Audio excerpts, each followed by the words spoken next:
Chapter 1. The Sacred Vision of Oneness. Have you ever looked up at the vast night sky and felt a sense of wonder? Those twinkling stars, the endless darkness, and the moon hanging above us. There's a feeling of connection, a hint that we are part of something much larger than ourselves. In the Isha Upanishad, the first chapter introduces this idea of oneness, inviting us to see the world and ourselves in a new light. The concept of oneness isn't just a poetic expression, it's a profound realization. It suggests that everything we see, hear, and touch is woven together in a grand tapestry. Imagine a vast ocean where every wave is unique, yet they all belong to the same water. This chapter teaches us that our individual lives, while distinct, are threads in a larger design. We are not isolated islands. We are part of a binding force that connects all of existence. As we dive deeper into this idea, it becomes clear how easy it is to misunderstand oneness. Sometimes people think it means losing their individuality or blending into a uniform mass. But that's not true. Oneness doesn't negate our uniqueness. Instead, it celebrates it. Each one of us has a role to play in the grand story of life. Just like every note in a song contributes to the overall melody, our differences enrich the experience of being alive. When we embrace this vision of oneness, something beautiful starts to happen. Our perspective shifts. We begin to see others not as separate from us, but as parts of a shared journey. Have you ever met someone and felt an instant connection, as if you understood them deeply, even without words? That's the magic of oneness. It's that whisper of recognition and understanding that we are all navigating the human experience together. Now let's take a moment to reflect. Think about your daily interactions.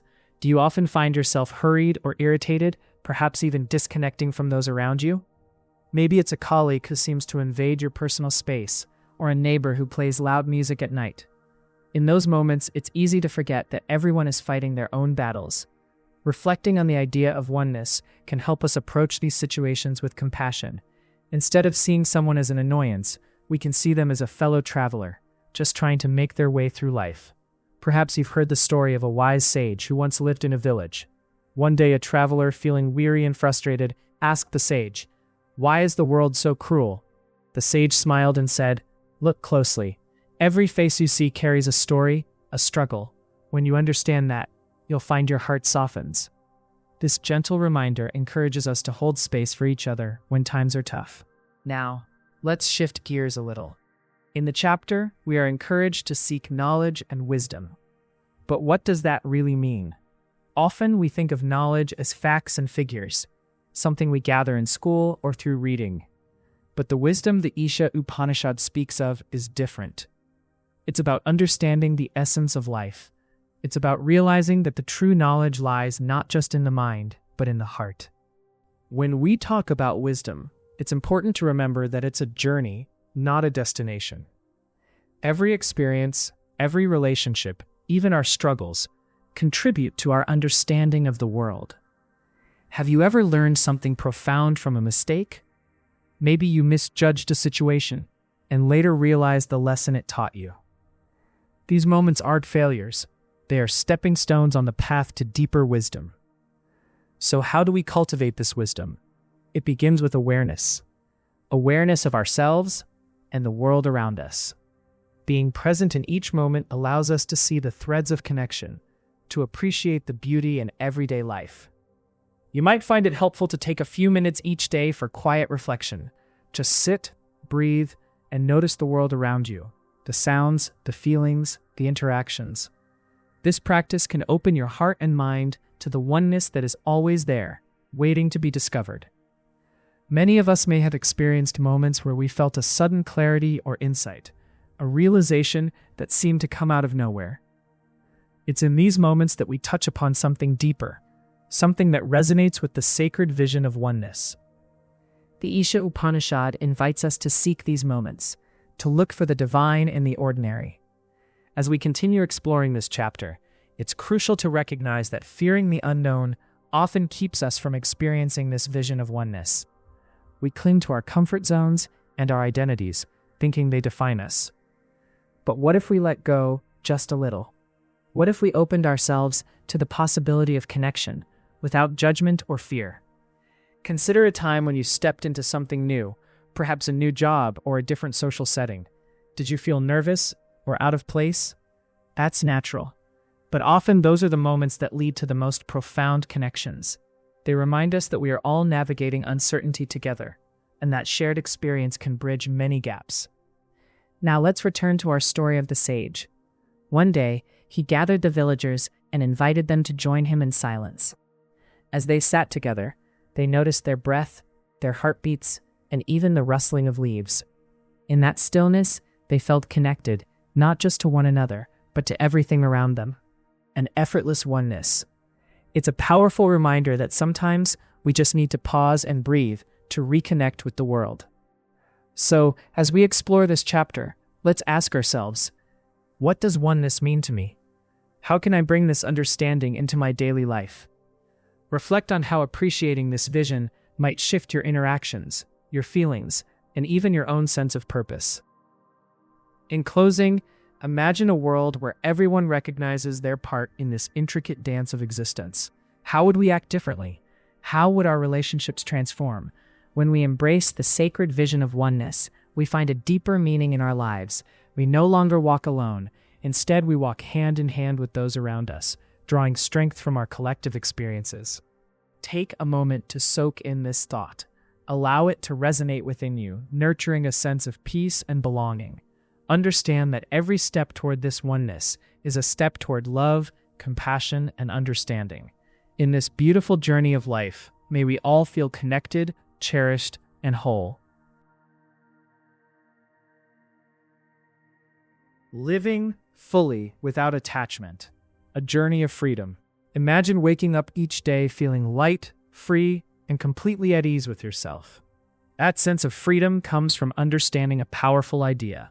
Living fully without attachment. It's not just about letting go, but about embracing life with all its joys and challenges while remaining centered and peaceful. In Chapter 2 of the Isha Upanishad, we dive deep into the art of living without clinging. This doesn't mean we stop caring about our relationships, dreams, or passions. Rather, it encourages us to engage with the world lovingly, but without a heavy grip. Think about it. How often do we get tied down by our expectations or fears?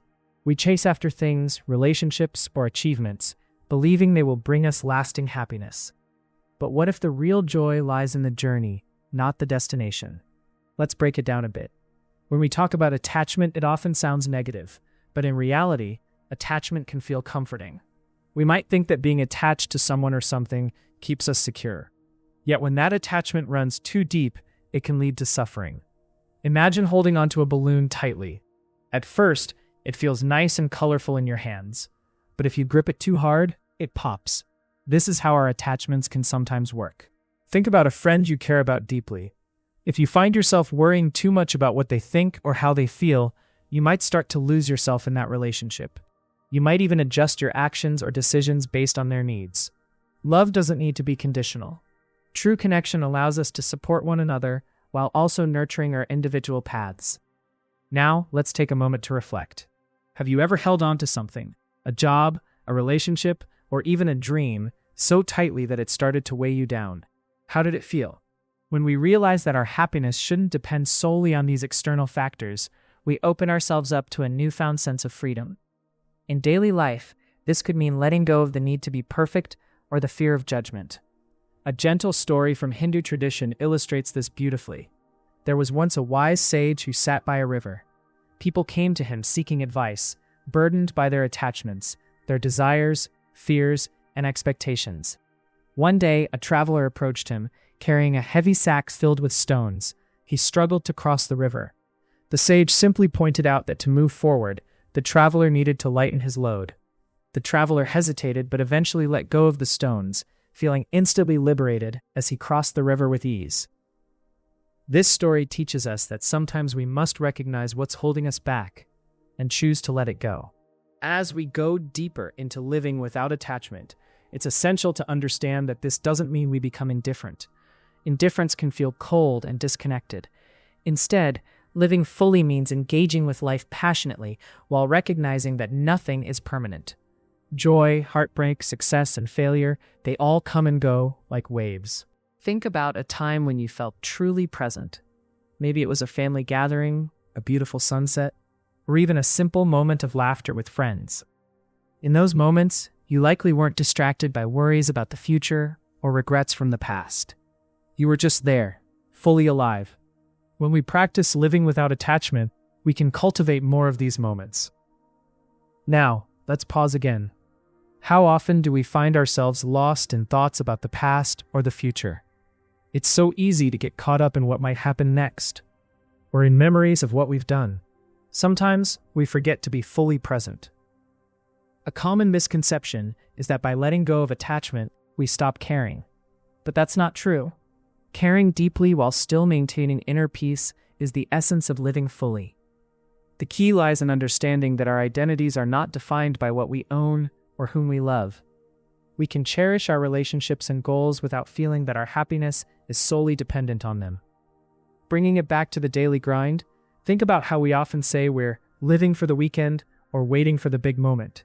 If we only focus on future events or past achievements, we miss countless little joys every day.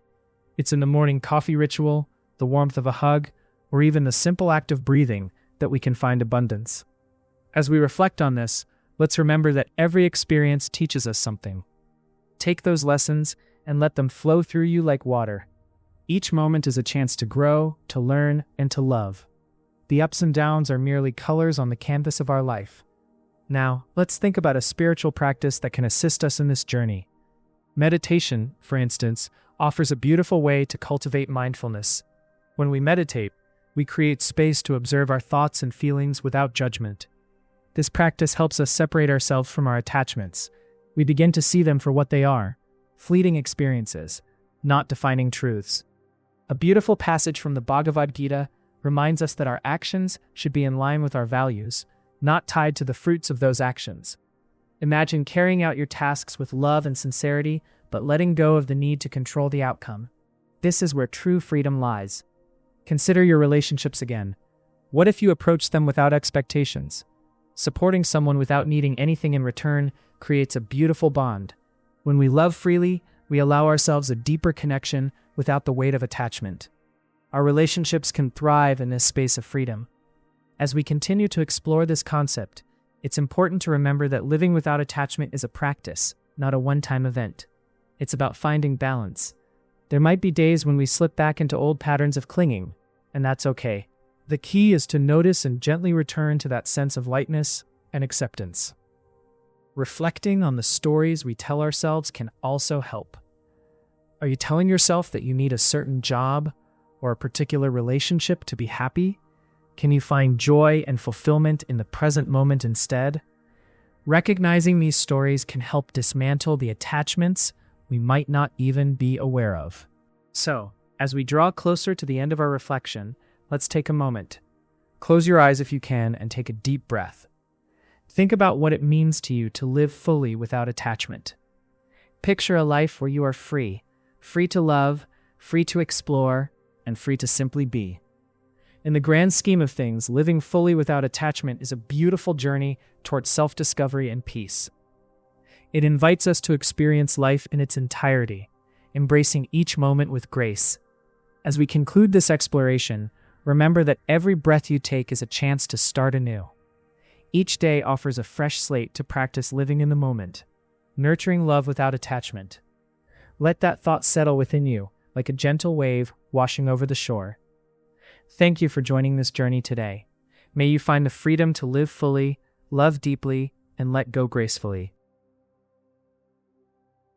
Chapter 3. Action in the Light of Inner Freedom. What if I told you that true freedom isn't just about being able to do what you want? Imagine a world where your actions are guided not by fear or obligation, but by a deep sense of inner peace. That's where the Isha Upanishad takes us in Chapter 3, exploring the bond between our actions and our inner freedom. At first glance, it might sound complicated, but let's break it down. You see, the essence of this chapter is about realizing that our actions matter, but they don't define us. It suggests that while we live in a world full of responsibilities and expectations, we can find a deeper sense of freedom by tuning into our inner selves. This isn't about escaping the world, it's about engaging with it in a more meaningful way. In life, we often feel burdened by choices. Whether it's picking a career path or deciding what to eat for dinner, we regularly weigh the opinions and expectations of others. It's easy to get lost in this noise. But what if we paused for a moment? What if we checked in with ourselves? The Isha Upanishad encourages us to do just that. The chapter teaches that our actions, when done with awareness, can lead us to a place of genuine freedom. This is not about doing less, it's about doing with intention. It's like being on a busy street. If you're just following the crowd, you might end up going somewhere you didn't really want to go. But if you take a moment to look around, you might find a quieter path that feels more right for you. Consider this. Think about a time when you made a choice that didn't feel good. Maybe it was a job you took because it was expected, or a social event you attended out of obligation. How did that make you feel? Often, we find ourselves frustrated or even resentful. This can happen when we ignore our inner voice in favor of external pressures. Now, let's shift gears. Picture a busy parent managing work, kids, and home. Amid this whirlwind, how often do they pause to check in with their own feelings? It's easy to get swept away and forget about their own needs. The Isha Upanishad reminds us that taking a moment to reflect can lead to a more fulfilling life. Inner freedom starts with self-awareness, and that means asking the right questions. What do I really want? What feels right for me? This kind of reflection can be liberating. When we align our actions with our true selves, we find joy even in our daily tasks. As we navigate our lives, we often misunderstand the relationship between freedom and action. Many think freedom means doing whatever we want, without restrictions. But true freedom is about the ability to choose actions that resonate with our inner truths. It challenges the notion that freedom is simply a lack of constraints. Let's dive deeper. Imagine standing at a crossroads. On one side, there's the well-trodden path, familiar and safe. On the other, there's a wild, unknown route, full of uncertainty. The familiar path may feel easier, but it also might lead to stagnation. The wild path might scare you, but it could also bring unexpected growth. True freedom lies in recognizing that you have the choice to take either path, based on where your heart guides you. Think about the last time you felt truly free. Maybe it was a moment on a hike when the beauty of nature enveloped you, or when you took a leap of faith in a relationship. Those moments often come from being present and fully engaged in our choices. The Isha Upanishad tells us that when we align our actions with our inner truth, we can experience that freedom regularly. Now, let's bring this idea home with a relatable example. Picture a college student deciding on a major. They might feel torn between what their parents want and what they're passionate about. This internal struggle can create stress and confusion. But if they take the time to reflect on what truly excites them, they might choose a path that not only fulfills them, but also brings joy to their lives. It's important to recognize that choosing a path that aligns with our true selves can sometimes feel daunting. Society often pushes us into boxes, labeling our choices according to norms or expectations. That's where the teachings of the Isha Upanishad come in, reminding us to look beyond those labels and seek our inner light. Now, let's pause for a moment. Think about a predictable routine in your life. How often do you just go through the motions? Perhaps you find comfort in your habits, but are they serving you? The chapter invites us to examine our routines and ask ourselves if they align with who we really are. As we reflect on this, let's also consider the bigger picture of our actions. The Isha Upanishad teaches us that our actions have consequences, not just for us, but for those around us. When we act from a place of inner freedom, those actions can create positive ripples in our communities. For instance, consider someone who volunteers their time to help others. Their decision is driven not by obligation, but by a genuine desire to make a difference. This selfless act not only enriches their life, but also inspires others to connect and contribute. When actions stem from inner freedom, they can lead to a more compassionate world. This connection between our inner state and our actions can feel a bit overwhelming, can't it? How do we ensure that our choices reflect our true selves? It's about practicing mindfulness. When we slow down and observe our thoughts and feelings, we begin to understand our motivations. This awareness can guide us toward actions that resonate with our core values. Sometimes we might find ourselves trapped in patterns that aren't healthy. Maybe it's prioritizing work over relationships or choosing comfort over growth. When we realize this, it's an opportunity for change. The Isha Upanishad encourages us to break free from these cycles by cultivating inner freedom. As we explore this theme, let's consider a spiritual incident. In Hindu tradition, there's a beautiful story about Lord Rama. He faced immense challenges in his quest to rescue Sita, but he remained true to his principles. His actions were always aligned with his dharma, or duty. This sense of purpose gave him strength and clarity in difficult times. Reflecting on this, we can ask ourselves, are our actions aligned with our values? Are we brave enough to choose the path that feels right, even when it's challenging? As we wrap up this reflection, let's take a deep breath. Inner freedom isn't just a lofty goal, it's something we can cultivate in our daily lives. Each choice we make holds the potential to be an expression of our true selves. We learn that action, when grounded in awareness, can lead us toward a deeper sense of fulfillment. So, the next time you find yourself at a crossroads, remember the guidance of the Isha Upanishad. It's not about choosing the path that seems easiest or most expected. Instead, take a moment to listen to your inner voice. Allow it to guide you toward actions that resonate with your spirit. And as you navigate life, may you discover that true freedom is not just in the choices you make, but in the awareness with which you make them. Embrace your journey and let every action be a step toward your inner light. Chapter 4. The Illusion of Ownership. A Reflection. Imagine waking up one morning and realizing that the things you think you own don't truly belong to you. It sounds a bit unsettling, doesn't it? Yet this idea is at the heart of Chapter 4 of the Isha Upanishad. At first glance, it feels strange to question our attachment to belongings, our homes, or even our relationships. After all, we've been taught that ownership is a fundamental part of life. But what if this belief is just an illusion? In our day-to-day lives, we often equate our identity with what we own. Think about it. We say, "This is my car," or "That's my house." The world seems to revolve around these possessions.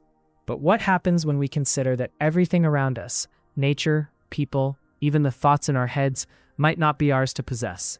This chapter encourages us to peel back the layers of our understanding and see the world from a different angle. Ownership creates boundaries. When we say something belongs to us, we also create a wall around ourselves. It separates me from you, my from your. This division can lead to feelings of isolation. For example, we might feel proud of our possessions, but beneath that pride lies a fear, the fear of loss. If everything is temporary, then our sense of security based on ownership becomes shaky.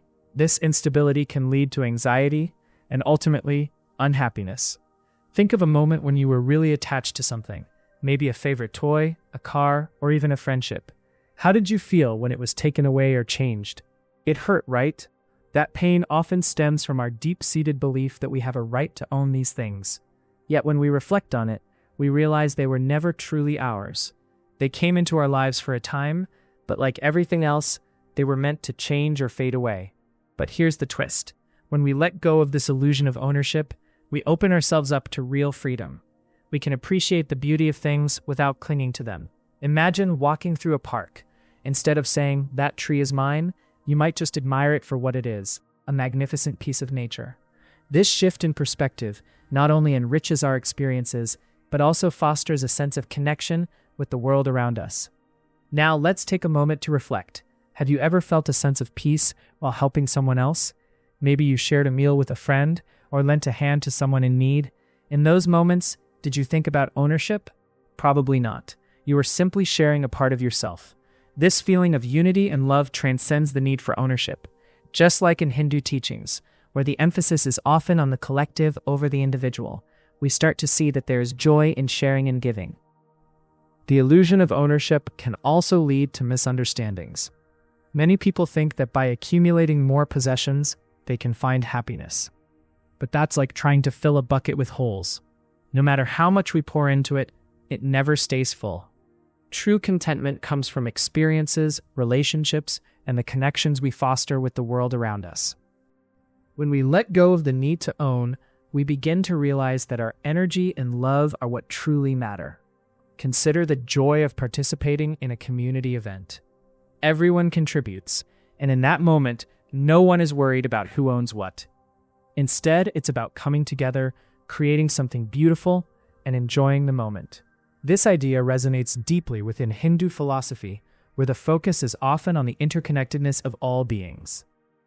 As we move through life, it's essential to remember that possessions can come and go, but those connections we create can leave a lasting impact. Love, kindness, and compassion are what we truly own.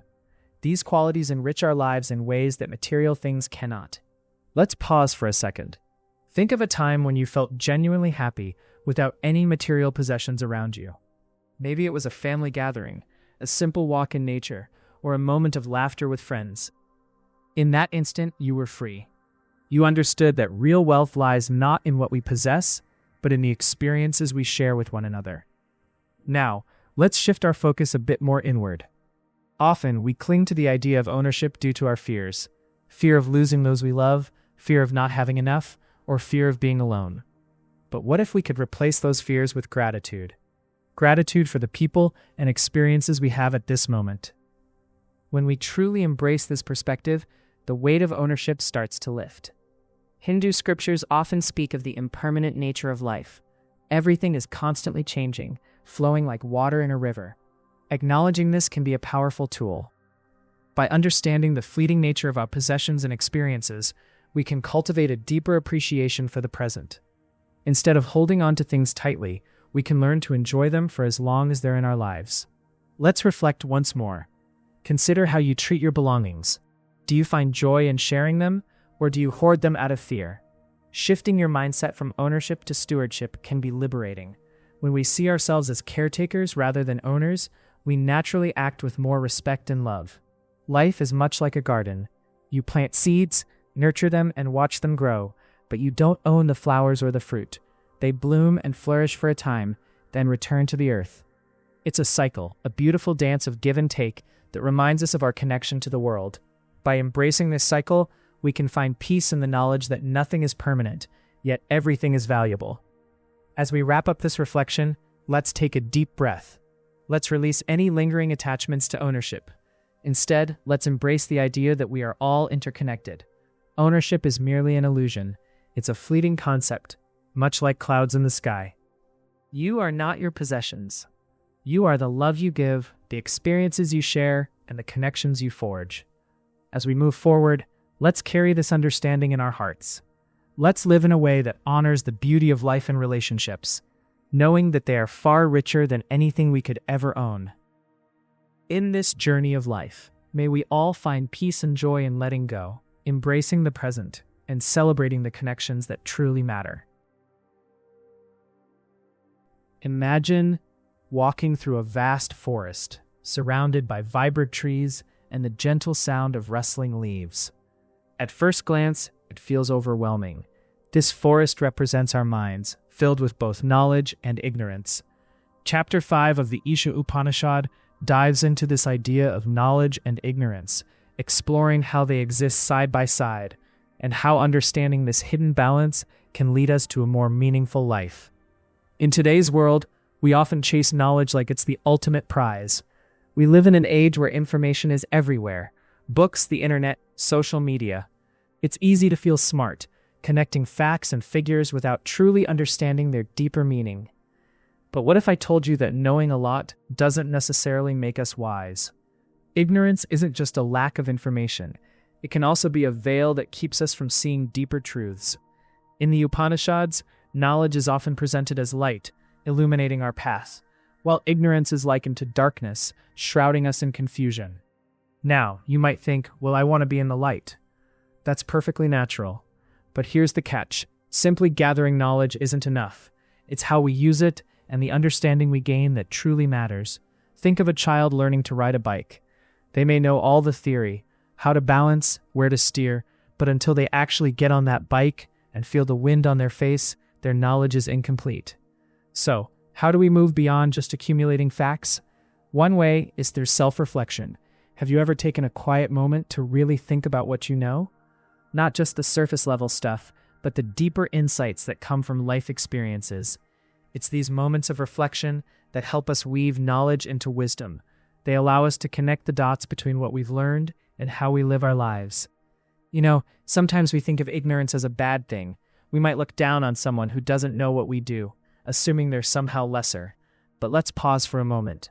Have you ever met someone who seems to know very little, but has a beautiful way of interacting with life? They might notice things we overlook and teach us lessons we never expected. These moments remind us that knowledge isn't the sole measure of a person's worth. Let's shift gears for a second. Picture this. You're sitting in a crowded cafe, lost in thought. You overhear a conversation between two strangers. One shares a profound realization about love and connection, while the other gives a detailed analysis of a popular book. Both have their own form of knowledge, yet the first speaks from experience, reaching a level of understanding that the other may not have. This shows us that real wisdom often comes from living deeply, rather than just knowing widely. In the Isha Upanishad, the balance between knowledge and ignorance suggests that both are essential. They guide us toward a fuller understanding of life. Too much focus on either side can lead us astray. When we cling too tightly to knowledge, we risk becoming rigid, unwilling to see new perspectives. On the flip side, ignorance can trap us in a cycle of confusion and fear. The key lies in finding a healthy balance. Now, let's take a moment for self-reflection. Think about a time when you felt overconfident in what you knew. Maybe it was a discussion where you felt you had all the answers, only to realize later that you overlooked something important. What was that experience like? How did it make you feel? This recognition of our limitations can be the first step toward a deeper understanding. As we wander through this journey, we need to recognize the power of humility. Humility isn't about thinking less of ourselves, it's about thinking of ourselves less. When we approach life with an open heart and mind, we allow ourselves to grow and learn, paving the way for insight to blossom. It's in this space of openness that we find connection with others, understanding their stories and learning from their experiences. Returning to our earlier analogy of the bike, consider this. As you learn to ride, there will be falls and wobbles. Each tumble teaches you something new, doesn't it? Ignorance isn't something to be ashamed of. It's part of the journey. It reminds us that we're all constantly learning, no matter our age or experience. Embracing our ignorance can be liberating, opening doors to new knowledge and deeper connection. As we delve deeper, let's reflect on a small story from Hindu tradition.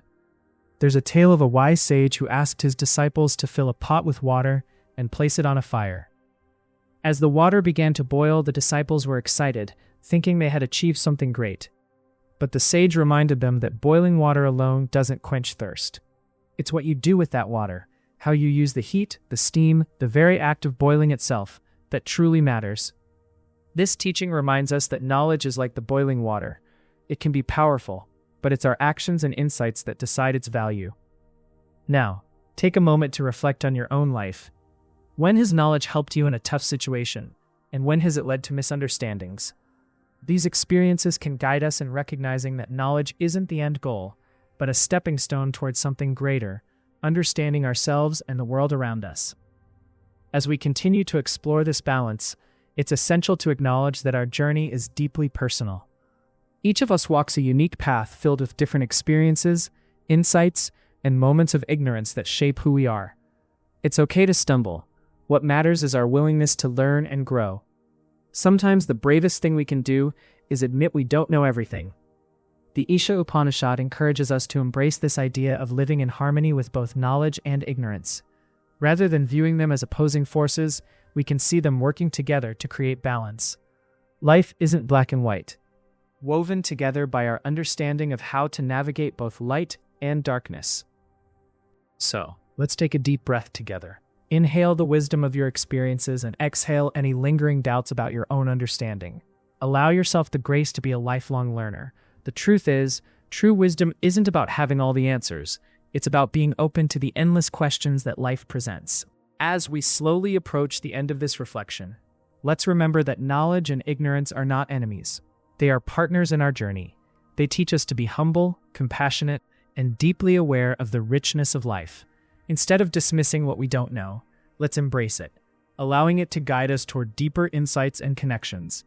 In sharing this space together, may we find peace in our pursuit of understanding. As we reflect on the delicate dance between knowledge and ignorance, let's end with a moment of gratitude for the lessons that shape us, the experiences that teach us, and the journey that continues to unfold with every new day. Remember, it's not about knowing everything, but embracing the beauty of not knowing and discovering the world anew. Is there a part of you that feels untouched by the ups and downs of life? Finding that part can be a journey worth taking. In Chapter 6 of the Isha Upanishad, we explore the idea of a self that exists beyond the constant flow of change. This ancient wisdom can feel both profound and personal, inviting us to look within ourselves and discover a deeper truth. Let's think about life for a moment. Every day we wake up to a world that seems to shift beneath our feet. Jobs change, relationships evolve, and the seasons turn. It can feel like we're on a roller coaster that never quite stops. But what if there's a piece of us that stays steady? That's the essence of what this chapter speaks to. It encourages us to recognize that while our circumstances might change, there's a core within us that remains constant. Imagine you're sitting quietly in your room. As you take a deep breath, you might notice the rush of thoughts that come and go. They're like clouds floating across the sky. But what if instead of getting lost in those clouds, you allowed yourself to observe them? You'd see that the sky, your true self, isn't affected by the clouds at all. This simple image can help us understand the message of the Isha Upanishad. Many of us think our identities are tied to our roles, like being a parent, a friend, or a worker. We often define ourselves by our achievements or failures. But when change comes, these identities can crumble. It's like building a house on sand. Instead of relying on these shifting identities, this chapter invites us to dig deeper. It asks us to find our true self, one that isn't reliant on external factors. So how do we find that deeper self? A good starting point is to notice when we feel most at peace. Maybe it's during a quiet morning coffee or while watching the sunset. These moments often give us a taste of that deeper self. It's a feeling that says, I am enough just as I am. But let's pause for a moment.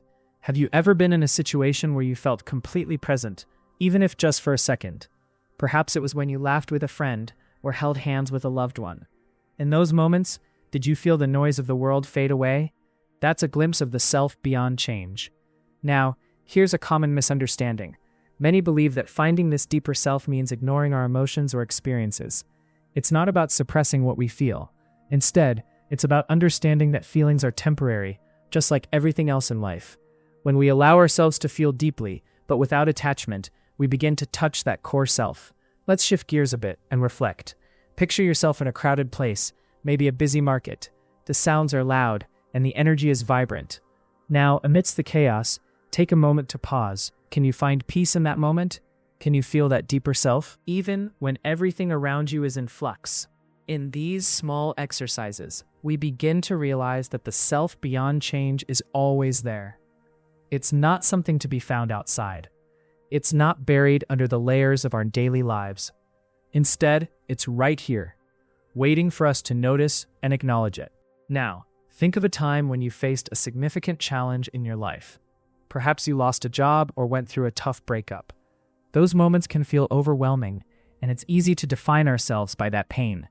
But if we take a step back, we can see that these experiences don't define our worth. They are merely chapters in our story, not the whole book. The Isha Upanishad guides us gently back to that understanding. When we realize we are not just what happens to us, we can approach life with a sense of freedom. We begin to live with a lighter heart, able to connect with others without fearing loss or change. Have you ever noticed how kids play? They dive into their games wholeheartedly, but if they lose their toy or something doesn't go their way, they quickly move on to something else. It's this natural flow, this understanding of impermanence, that we often lose as adults. Embracing change allows us to experience joy more fully and helps us see life from a different perspective. As we delve deeper into this chapter, we encounter the idea of stillness.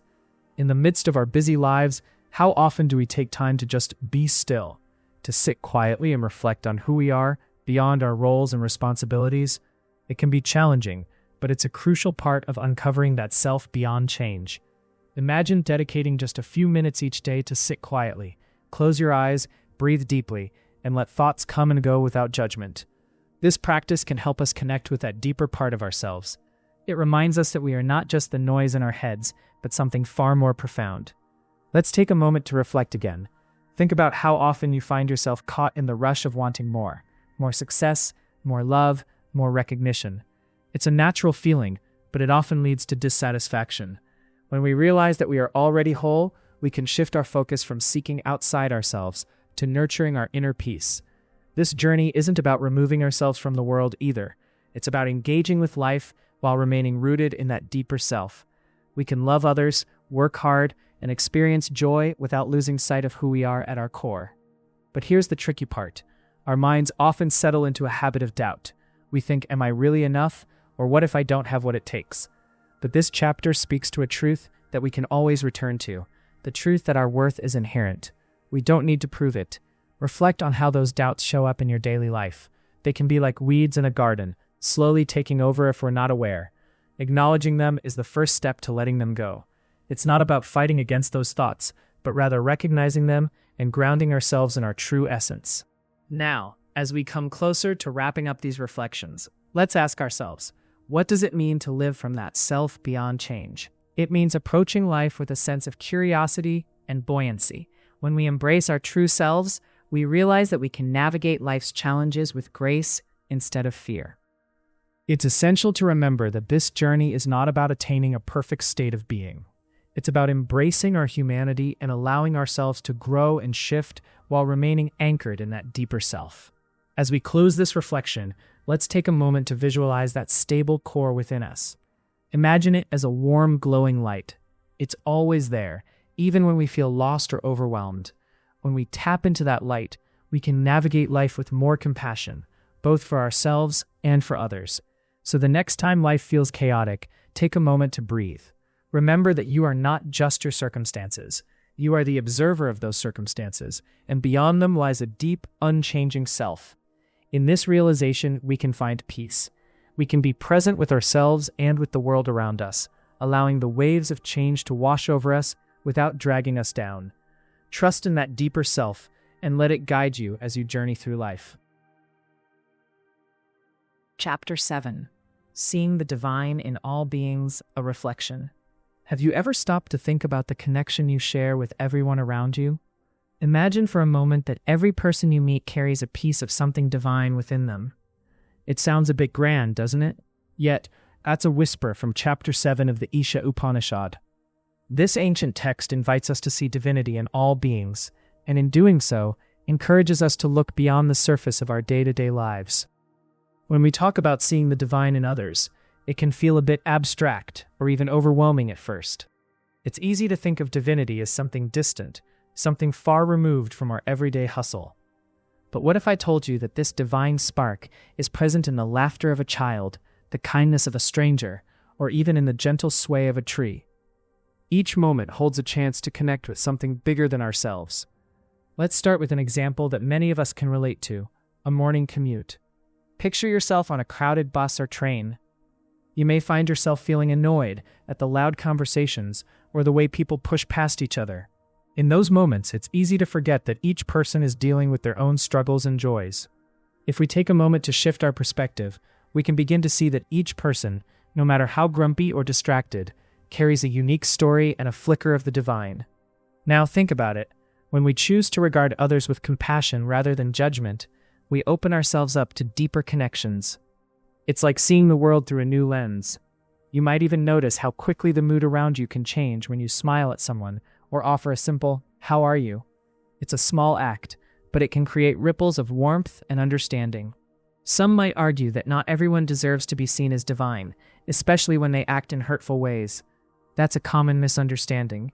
It's easy to label people based on their actions, but what if we look deeper? Often, harmful behavior stems from pain, fear, or misunderstanding. When we remember this, we can create a space for healing and empathy, both for ourselves and others. Here's a gentle pause for reflection. Think about a time when someone surprised you with their kindness. Maybe it was a friend who stuck by you during a tough moment, or a stranger who held the door open. How did that make you feel? Did it change your view of people around you, even if just for a moment? This idea of recognizing the divine in all beings isn't just about making us feel good. It's about creating a more compassionate world. In Hindu philosophy, we often hear about ahimsa, or nonviolence. It's not just about avoiding physical harm, but extends to our thoughts and words as well. When we see the divine in others, we naturally want to nurture that connection rather than harm it. Let's switch gears and think about family. Family dynamics can be complex, right? We love each other, yet we often get frustrated or annoyed. The next time you're in a disagreement with a loved one, try to remember that they too are a reflection of the divine. It might be easier to respond with patience or understanding. You might say something like, "I see you're upset. Let's figure this out together." This kind of awareness creates bonds that are not only deeper, but also more meaningful. You're not just navigating your family relationships, you're cultivating love and respect. And in that shared space, you're honoring the divinity that exists within each person. Now, let's return to that crowded bus for a moment. How often do you find yourself wrapped up in your own thoughts, missing opportunities to connect? It's a simple act to make eye contact and smile at someone, yet it can spark a moment of shared humanity. That little connection might be just what someone needs at that moment, perhaps a reminder that they are not alone. You see, understanding that every being has a divine essence can shift how we interact with the world. When we embrace this perspective, we often find ourselves more open to experiencing joy, compassion, and even gratitude, emotions that can sometimes feel hard to access in our busy lives. Now, let's sprinkle in another thoughtful reflection.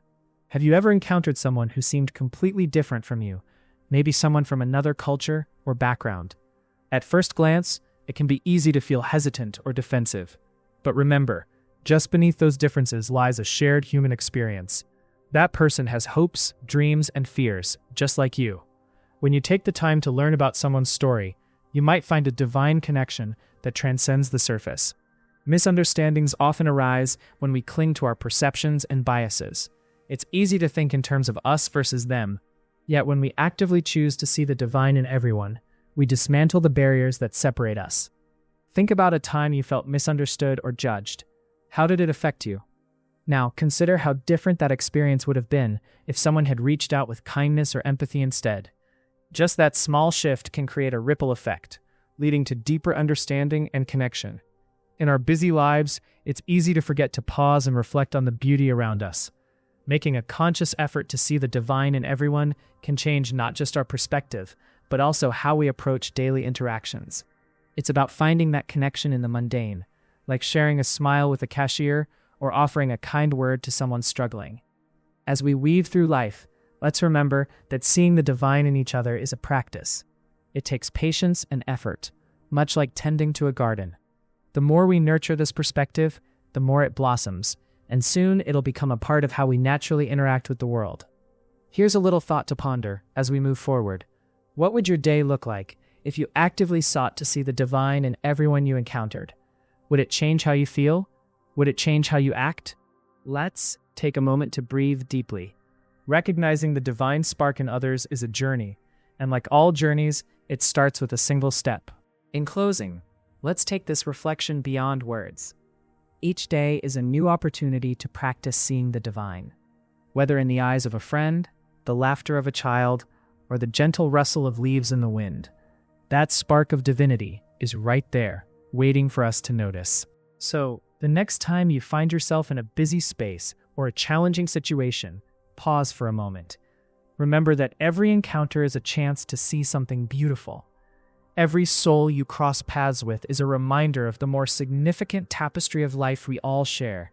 And in that awareness, we find a sense of peace and connection, a sacred thread that ties us all together. Let's carry that thought with us as we navigate our days, fostering compassion and warmth wherever we go. After all, in seeing the divine in all beings, we truly begin to see the divine in ourselves. Renunciation in the midst of the world, a journey of the heart. Imagine standing on a bustling street, surrounded by people rushing by. Each face tells a story, but in that chaos, have you ever paused to wonder what it truly means to let go? In Chapter 8 of the Isha Upanishad, we're invited to explore a profound idea, renunciation, not by escaping the world, but by embracing it fully. At first glance, renunciation might feel like a heavy word. It brings to mind images of monks in silence, leaving their families and homes behind. But what if I told you that true renunciation is not about abandoning our lives, but finding a deeper connection to them? This chapter teaches us that in the midst of our daily chaos, we can find peace by letting go of our attachments and desires. Let's take a moment to reflect. When was the last time you felt overwhelmed by your own wants? Maybe it was during a shopping trip where you felt the pull of that new gadget, or perhaps it was the pressure to achieve more at work. We often chase after things with the hope they will fill a void inside us. But what if those things are just distractions? What if instead of grasping tightly, we learn to let go? When we think of renunciation, we might picture someone sitting in a quiet room, far removed from the distractions of the world. But the truth is, the real challenge lies in the everyday moments that test our patience. It could be the way we cling to past relationships, resentments, or the need to always be right. These attachments can weigh us down, making it hard to see what really matters. In this chapter, we're reminded that material possessions and desires aren't the real issues. It's our attachment to them that creates suffering. Picture a flower in a garden. It blooms beautifully, but if it holds tightly to the stem, instead of allowing the wind to guide it, it'll never know the joy of swaying freely. Similarly, when we hold on tightly to our desires or fears, we limit ourselves. Let's take a relatable example. Think about a friendship that became strained because of misunderstandings or unmet expectations. Holding on to the hurt can feel comfortable, but it often stops us from reconnecting or moving on. If we could let go of the need for validation, or the need to control how things should be, we might open the door to healing and forgiveness. This is where true renunciation lies, not in detaching yourself from life, but in learning to appreciate it more deeply. As we navigate our busy lives, it's important to ask ourselves, what am I holding on to that no longer serves me? This isn't just about physical possessions. It could be outdated beliefs about ourselves or toxic relationships. Identifying these attachments is a critical step in our journey toward a more fulfilled life. But let's pause and consider a common misunderstanding here. Some might think that renunciation means living without joy or pleasure. This couldn't be further from the truth. Enjoying life doesn't mean we are attached to it. The beauty of true renunciation is learning to enjoy the moment without being tied down by expectations. It's about savoring the joy of a sunset without the fear of losing it. Imagine you're enjoying a delicious meal with friends. You can appreciate every bite, share laughter, and connect deeply without clinging to that moment forever. The joy of the experience is there, but the moment will pass. It's not about clinging, it's about cherishing. This is the essence of renunciation in the midst of the world. So how do we practice this in our everyday lives? It starts with awareness. Each time we feel an urge to possess or control, we can take a step back and ask, what would happen if I let this go? This simple question can shift our perspective. It can transform moments of anxiety about the future into opportunities to embrace the present. Take that overwhelming feeling of stress before an important event. Instead of tightening your grip on control, what if you chose to relax, trust the process, and simply be? This mindset doesn't mean you're giving up. It means you're choosing to engage with life more fully. You might find yourself feeling lighter, more open to experiences, and more willing to let life unfold. This shift doesn't happen overnight. It's like planting a seed. With time, care, and patience, it can grow into something beautiful. As we delve deeper into this chapter, let's remind ourselves that renunciation doesn't have to feel daunting. It can be liberating. It invites us to find freedom in the act of letting go. Sometimes we may feel afraid to release what we know, fearing the unknown, but stepping into that space can lead to incredible growth. Think about a time in your life when you took a leap of faith. Maybe you changed jobs, moved cities, or decided to end a relationship. In those moments, letting go was scary, but it opened new doors you hadn't even considered. That's the beauty of renunciation. It allows us to see life as an adventure rather than a burden. Here's a small spiritual incident that beautifully illustrates this idea. There's a story about a wise old sage who lived in a village. One day, a young man approached him, desperate to find happiness. The sage asked him to gather all his possessions and place them in a pile. Once the heap was made, the sage told him to choose one thing to keep. The young man struggled, feeling the weight of each item. Finally, he picked one and left the rest behind. As he walked away, he felt a sense of freedom he had never known before. The sage smiled, knowing that in letting go, the young man had discovered the key to happiness. It wasn't in holding on to things, but in releasing them. As we reflect on our own lives, it's vital to recognize that the journey of renunciation is deeply personal. Each of us is on this path, but our experiences will differ. The important thing is to approach it gently, without judgment or pressure. Instead of viewing renunciation as a chore, think of it as an invitation to cultivate joy in simplicity. Every small step we take toward releasing attachments enriches our lives. Find joy in the little things, the laughter of a friend, the warmth of sunlight, or a quiet moment of reflection. Let's pause again to ask ourselves, what small changes can we make today to invite more peace into our lives? Perhaps it's spending less time on your phone or letting go of a grudge. Each action, no matter how small, brings us closer to a life filled with appreciation and clarity. As we near the end of our reflection, let's hold on to the idea that renunciation isn't about giving up on life. Instead, it's about nurturing a deeper connection to it. It's about being present, allowing ourselves to experience life's joy and pain without being weighed down by our attachments. In the quiet moments, when you sit with yourself, remember this: life is a beautiful dance of holding on and letting go. Embrace it with an open heart. As you navigate your own path of renunciation, may you find peace, joy, and strength in every moment. Finally, take a deep breath. In this moment, you are exactly where you need to be. Remember, you have the power to let go and to be fully present in your life. With each step, you are not just renouncing, you are creating space for something more meaningful and fulfilling. May you walk this journey with grace, awareness, and an open heart. Chapter 9: The Journey from Darkness to Light. Have you ever felt lost in a moment of deep darkness where hope seemed just out of reach? It's a feeling we all know too well, isn't it? In Chapter 9 of the Isha Upanishad, we are gently reminded that life often takes us through these shadows. The journey from darkness to light isn't just about the physical world, but resonates deeply within us. It invites us to explore our inner landscape, illuminating the paths that may seem hidden. When we think about darkness, it's easy to see it as something negative. It can symbolize fear, confusion, or sadness. But might there be another way to see it? Darkness can also be a space for growth, a time for reflection. Just as a seed needs the darkness of soil to sprout, we too can find our strength in difficult times. This chapter beautifully illustrates this journey. It invites us to embrace our struggles and look for the light that waits beyond them.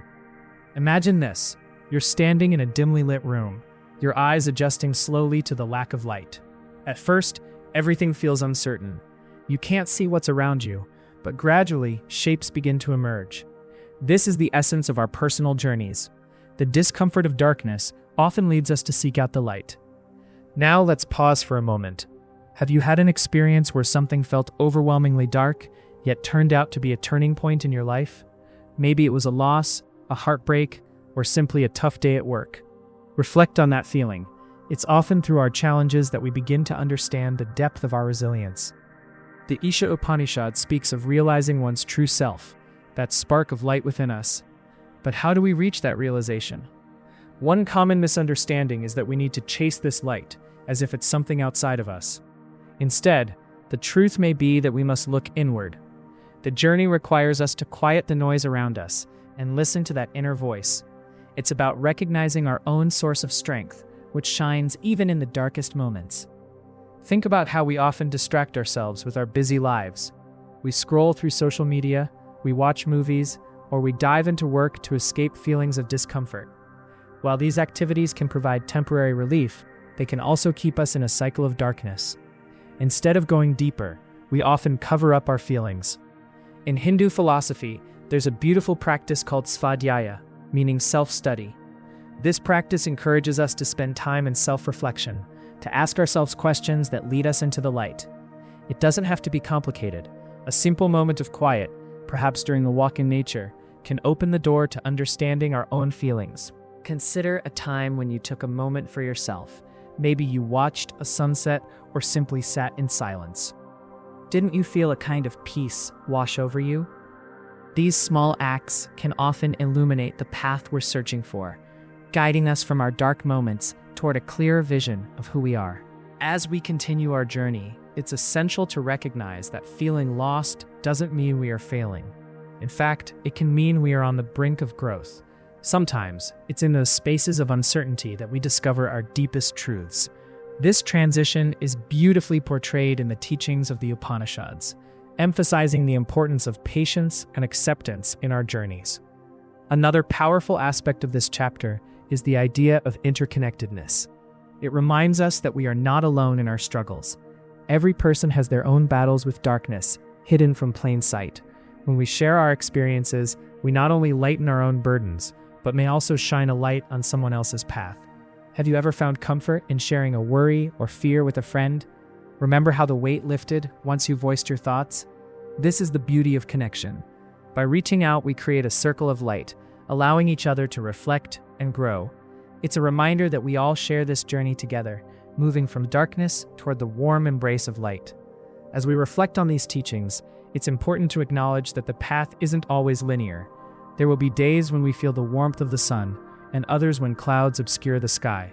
It's okay to feel that ebb and flow. Often, the moments of darkness can lead us to appreciate the brightness even more. In Hindu thought, darkness often symbolizes ignorance, while light represents knowledge and enlightenment. However, many may misinterpret this as a lack of worthiness during dark times. This couldn't be further from the truth. Every experience, even the tough ones, contributes to our growth. Embracing the darkness doesn't mean we accept despair. It means we recognize it as a part of our story. Can you think of a time when you learned something valuable from a difficult experience? Reflecting on that can bring forth a sense of gratitude for our journeys, however challenging they may seem. Each moment shapes who we are, and every experience teaches us something unique. As we journey onward, let's consider practical ways to create light in our lives. One simple practice is to start a gratitude journal. Taking a few minutes each day to jot down what you're thankful for can shift your focus from what feels heavy to what brings joy. It's a gentle reminder of the light that exists, even amidst the darkness. Another practice is meditation. You don't have to sit in silence for an hour or chant complex mantras. Just a few minutes of focused breathing can help clear your mind. This act of slowing down can illuminate thoughts and feelings that may have been obscured. In essence, the journey from darkness to light isn't a race. It's a gradual unfolding. Allowing ourselves time to explore our feelings and thoughts is crucial. It's about nourishing that inner light, celebrating small victories, and recognizing the beauty in our struggles.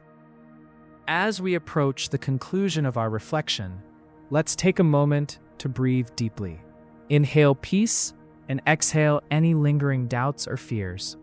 This simple act can recalibrate our thoughts and remind us of our inherent strength. Have you felt the shift within yourself during this reflection? Consider how these teachings resonate with your own life and what steps you feel inspired to take on your journey. Remember, it's perfectly okay to stumble and rise again. Each moment of darkness carries the seed of light within it. It's our job to nurture that seed, to allow it to grow and bloom. In the language of the Upanishads, we are encouraged to see the divine within ourselves and others. This interconnectedness invites us to honor our journeys, recognizing that they all contribute to the universal tapestry of life. So, as we close this reflection, let's take this journey to heart.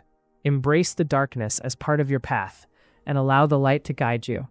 Each day is a new opportunity to step forward to discover that glimmer of hope. May your journey from darkness to light be filled with understanding, growth, and an abundance of love. And remember, you're never truly alone. The light is always there, waiting to be revealed. Have you ever felt a deep longing for something more than just the day-to-day hustle? It's as if there's a whisper inside you, a voice nudging you to look beyond the ordinary. That feeling ties directly into Chapter 10 of the Isha Upanishad, realizing the immortal within. This idea is not just some lofty concept. It's a practice and a journey toward a profound understanding of who we are beyond our physical selves. In this chapter, we're invited to explore what it means to be immortal. Now, let's be clear right from the start. When we talk about immortality, we're not just discussing living forever in a physical sense. Rather, it's about recognizing the eternal part of ourselves, the essence that doesn't fade away with time. Many of us might mistakenly believe that immortality is only about the afterlife or some grand cosmic existence. But in this context, it's a realization that our true nature is much deeper than we often think. It's about understanding that the soul, our true self, is always present. Picture yourself at a busy intersection, where cars zoom past and people rush by. In those moments, it's easy to lose sight of ourselves, to forget that we're more than just a collection of thoughts and experiences. But if we pause for a moment and look inward, we might encounter that quiet, timeless part of us, the part that feels connected to everything around us. This is where the journey begins. You might wonder how we come to this realization. It often involves quieting the mind and paying attention to what's happening within us. Meditation and mindfulness can be powerful tools in this journey. They help us peel back the layers of our identities, revealing the deeper self that has always been there, but often gets overshadowed by the noise of life. Just like how a clear lake reflects the sky only when the water is still, our inner selves emerge in clarity when we find that stillness. Now, let's take a moment to reflect. Think about a time when you experienced a moment of deep connection, maybe during a quiet evening with a loved one, or while witnessing a stunning sunset. In those instances, didn't you feel a sense of timelessness? That feeling of being part of something greater is what the Upanishads talk about when they refer to realizing the immortal within us. It's not some far-off destination. It's about connecting with the present in a meaningful way.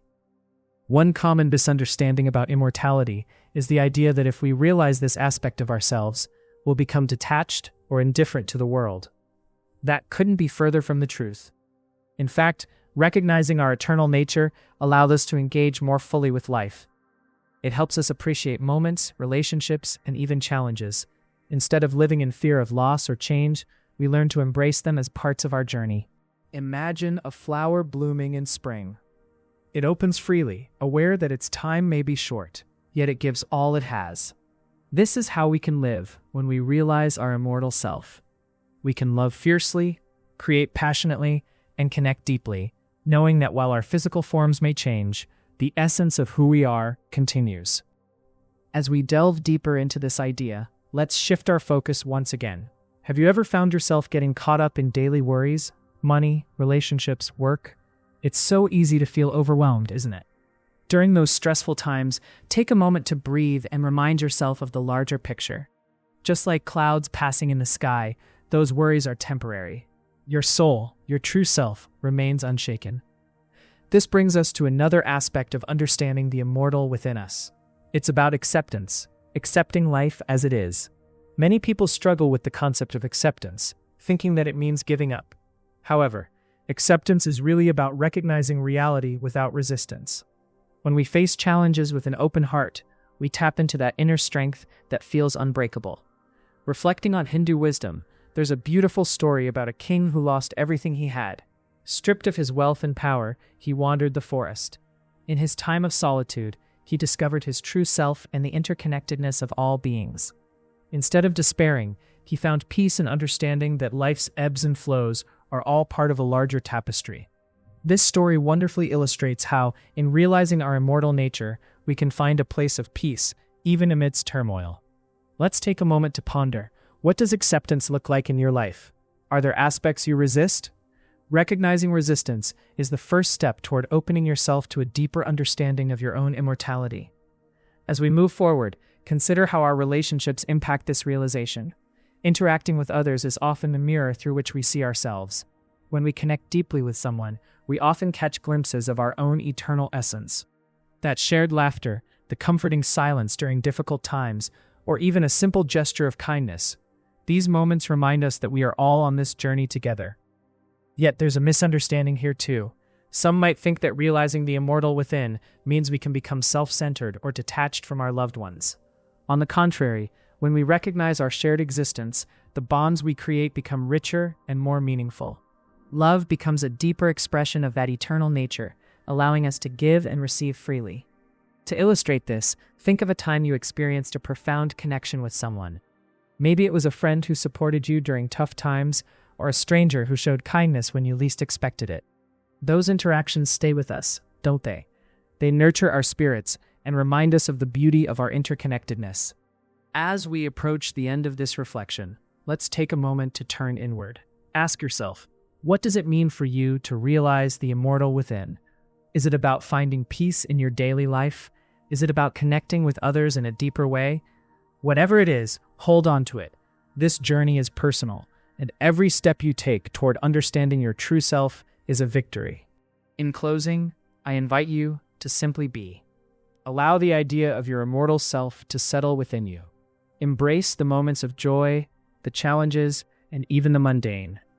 They are all part of your journey toward realization. Remember that you are not just a fleeting presence in this world. You are part of something vast and beautiful. Take a deep breath and carry that awareness of your eternal essence with you.